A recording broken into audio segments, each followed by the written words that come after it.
Un Dios eterno, un Dios que hizo el cielo y la tierra, porque tu palabra dice, Señor, yo pelearé por vosotros y vosotros estaréis tranquilos en el nombre de Jesucristo. Donde quiera tú estás con nosotros, bendiga este pastor, estos carros que a dónde están, bendígalo, Señor, que para ti no hay cosa imposible para ti. ¿A dónde está, Señor, esta esposa?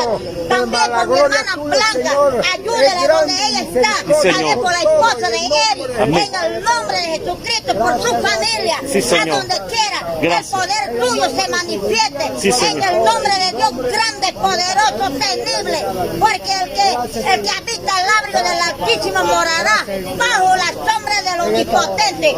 Así yo creo la verdad tuyo, así doy gracias por este pastor, porque ha llegado hoy en este lugar.